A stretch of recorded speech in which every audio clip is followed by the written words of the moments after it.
You will eat 3 times today. You did it yesterday, you will do it tomorrow. And at some point, around midday, your stomach will make a noise, and you will call that hunger. Now answer one question. Who decided on 3? Not your body. Your body has no idea what a meal is. It has no counter, it has no schedule. The 3-meal day is younger than the steam engine. It is younger than the United States. And your hunger at 12:30? That is a factory whistle. It is barely about your metabolism at all. Here's the number that should stop you. Researchers put a food logging app on people's phones and recorded every single thing that went in with a timestamp. The average adult was not eating 3 times a day. The median was closer to 6. And more than half of them had a daily eating window longer than 15 hours. 15 hours! You are not eating 3 meals. You are grazing across most of your waking life and calling it 3 meals. So where did the number come from? Here's the route. How foragers really ate, what Rome did, how the clock moved, who sold you breakfast, and the bill. Let's go. Start with the people who had no clock at all. Frank Marlowe spent years with the Hadza in Tanzania, and his notes are unglamorous in the best way. There is no meal structure. None. There is no word that maps cleanly onto breakfast. What happens instead is this. People wake up. Some of them eat something left over. Many do not. Then the camp splits. Women go out for tubers and berries. Men go out with bows and for honey. And here's the part that matters. They eat while they forage. Continuously. A handful of berries here, honey there, a piece of tuber roasted at a small fire in the field. The forager consumes a serious fraction of the day's food before it ever reaches camp. Then in the late afternoon, everybody comes back. And there is one real gathering around the fire where the cooked food is shared out. So the pattern is a long, low trickle across the daylight hours and one social event at the end. That is not 3 meals. That is 1 meal and 11 hours of snacking. And it is closer to what your body expects than anything on your calendar. Now, before anybody gets romantic about this, look at the energy numbers, because they surprised everybody. Researchers measured total energy expenditure in Hadza adults using doubly labeled water, which is the gold standard. You drink tagged water, they measure what comes out, and you get a real figure rather than a guess. The expectation was obvious. These people walk 8 to 10 kilometers a day. They dig tubers by hand. They climb for honey. So they must be spending far more energy than an office worker in Chicago. They were not. Hadza men came out around 2,600 calories a day, women around 1,900. Adjusted for body size, that is statistically indistinguishable from sedentary adult in the United States and Europe. Sit with that. Same energy out, wildly different bodies. Which means the difference is not on the expenditure side of the ledger at all. It is on the intake side, and specifically in what and when. Now go to Rome, because the Romans thought eating often was disgraceful. The Roman day had 1 meal that counted, the cena. It landed in the afternoon, and everything else was an afterthought. The entaculum in the morning was bread, maybe cheese, eaten standing, and nobody wrote poems about it. Roman medical writing treated frequent eating as a weakness of character. 1 substantial meal a day was the mark of a serious person. 2 was tolerable. 3 was the behavior of someone with no self-command. Then the Middle Ages, and this is where it gets properly strange, because breakfast was close to a moral problem. Thomas Aquinas set out the ways a person could be gluttonous, and one of them was pre propere, eating too soon. Not too much, too soon. Eating before the appointed hour was a sin in its own right, filed alongside eating too greedily. There was a practical layer under the theology. You were supposed to attend Mass before eating. So the morning meal was for people who could not wait, which meant laborers, children, the elderly, and the sick. Read that again. For centuries, breakfast was what you ate if you were too weak to go without it. Now it is the most important meal of the day. Somebody did that on purpose, and we know who. But before the advertising, the clock had to move, and the way it moved is genuinely funny. Look at the word noon. You use it to mean 12 o'clock. It does not mean that. It comes from the Latin nona hora, the 9th hour counted from dawn. That is roughly 3 in the afternoon. Monastic rules set a fast until the office of nones, so the first real meal of the day landed at 3, and monks, being human, began nudging it earlier, just slightly, then slightly again. Over a few centuries, the meal slid from 3 in the afternoon to 12, and the word came with it. Noon traveled 3 hours across the clock face, dragged there by hungry monks. And now it means midday to 8 billion people who have no idea why. That is the single best illustration I know of how this works. The schedule is not fixed and then obeyed. The schedule follows the appetite, and then everybody forgets and treats the result as natural law. The main meal of the medieval day was dinner, and dinner was at 11 in the morning. Not lunch, dinner. The big one, at 11. You had been up since first light, and the useful hours were the light ones. Then dinner started drifting, slowly, over centuries, and always in one direction. Later. By the 1600s, among people with money, dinner had slid to 2 or 3 in the afternoon. By the 1700s, it was 4 or 5. By the 1800s, in fashionable London houses, it was 7 or 8 in the evening. What moved it was light. Candles were expensive, so the evening was short and cheap to skip. Better lamps arrived, then gas. Every improvement in artificial light pushed the end of the day further out, and dinner walked along behind it. And now the gap. Say you get up at 7. Your main meal is now at 8 in the evening. That is a 13-hour hole in the middle of your day. So they invented lunch to fill it. The word existed before, meaning a lump or a hunk of something. It picks up its modern sense in the early 1800s. A small meal in the middle of the day. And at first it was mildly embarrassing. A thing ladies did. Not a real meal. That is the whole trick. Breakfast, lunch, and dinner are not 3 meals that were always there. They are 1 meal that walked to the end of the day, plus 2 more that grew in the space it left behind. You were not designed to eat on a schedule. Read that again because it is the center of this whole video. There is no organ in you that tracks meals. There is no 3. Look at how you were actually provisioned. There is sugar in your blood, about 4 grams of it. That is 1 teaspoon, and it lasts minutes. Then the liver store, roughly 100 grams of glycogen, about 400 calories. That runs down in 12 to 16 hours. Then the fat, 10 to 15 kilograms on an average adult, somewhere over 90,000 calories. That runs for weeks. That system was built for a supply that was irregular by nature. Good days and thin days. A honey find and then 4 days of tubers. The whole architecture assumes the input is unpredictable, and it handles that beautifully. What it was never built for is a metronome.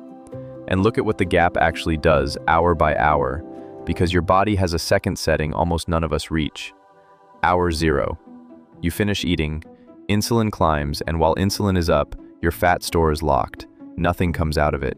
That is the hormone's job. Hour 3 to 4. Insulin is back near baseline. The liver starts releasing its stored sugar to hold your blood level steady. Hour 12. The liver store, those 400 calories, is running low. Your body begins shifting the balance toward fat as fuel. Hour 16 to 18. Ketone levels in the blood start to rise measurably. You are now running substantially on your own reserves, which is the setting that carried your ancestors through every thin week for 300,000 years. Hour 24. Growth hormone output has roughly doubled. Cellular cleanup processes that idle when food is arriving are running properly. Now go back to that 15-hour eating window and count.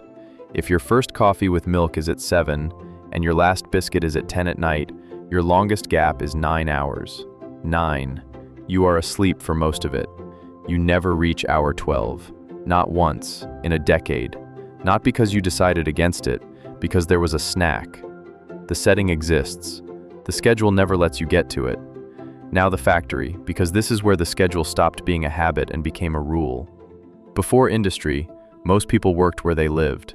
A farm, a workshop, a kitchen. If you were hungry, you ate. Work paused around food. The timing followed the appetite and the daylight. The factory reversed that. A mill runs on shifts. Machines do not stop because a person is hungry. so eating had to be moved into designated gaps. So you get a meal before the shift, a fixed break in the middle, a meal after the shift. 3.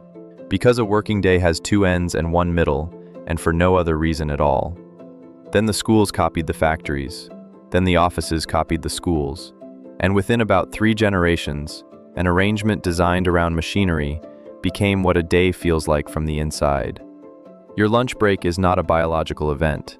It is a piece of 19th century plant management that got into your body. Now, who sold you breakfast? This part is documented, and it is magnificent. It starts before the bacon, at a sanitarium in Battle Creek, Michigan in the 1890s.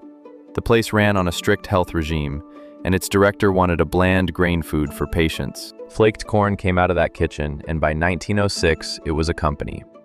Now, think about what a cereal company actually needs. It has a product that only makes sense at one time of day.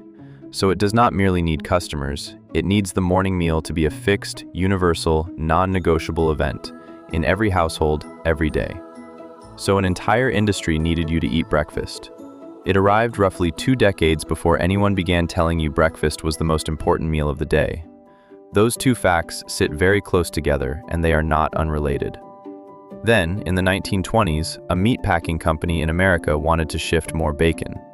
They hired Edward Bernays, a publicist, also the nephew of Sigmund Freud, which explains a great deal about the 20th century.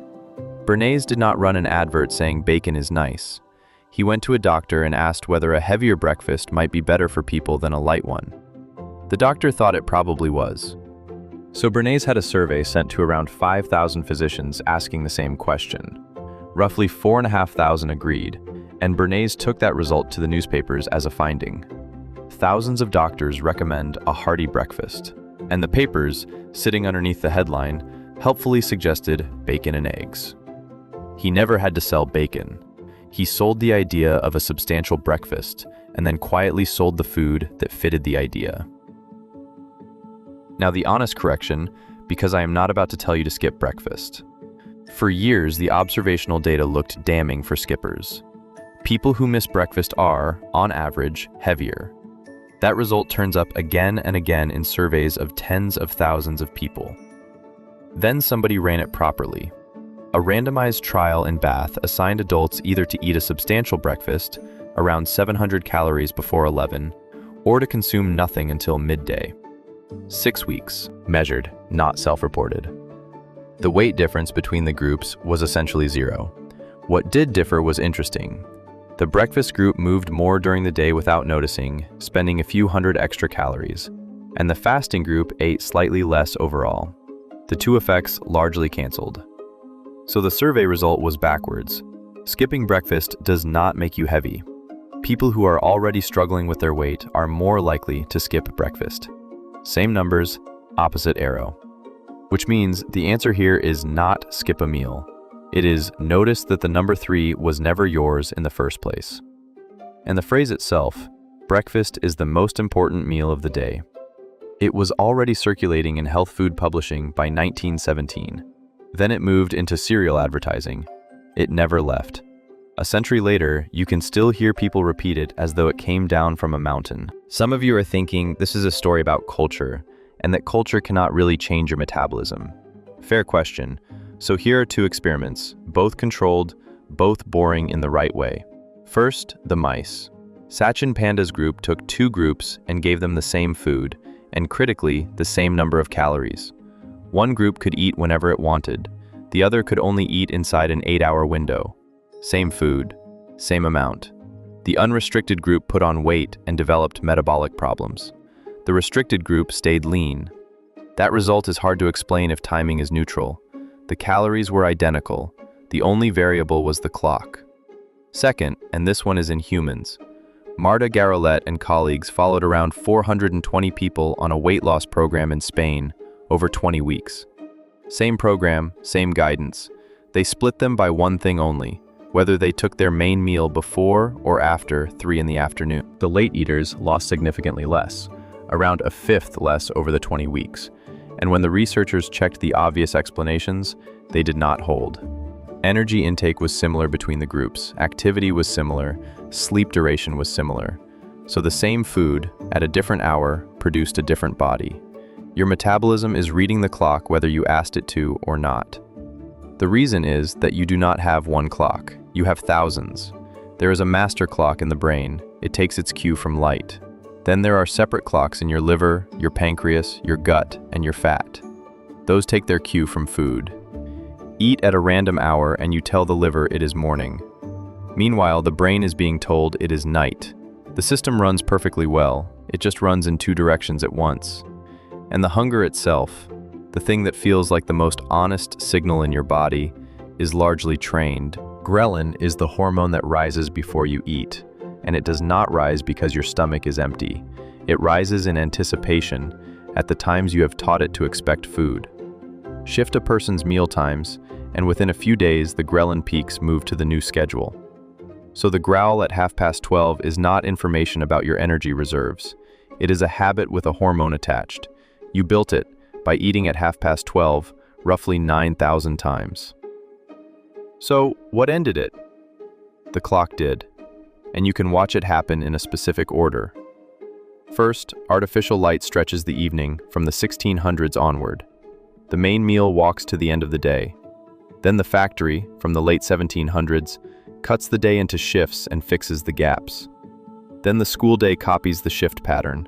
Then, in the 1920s, advertising arrives and gives the arrangement a health rationale it never had. Then the refrigerator and the packaged snack, from the 1950s, remove the last physical limit on when eating is possible. And here's the end state, measured. The 15-hour eating window from that phone study, half the population awake for about 16 hours and consuming food across 15 of them.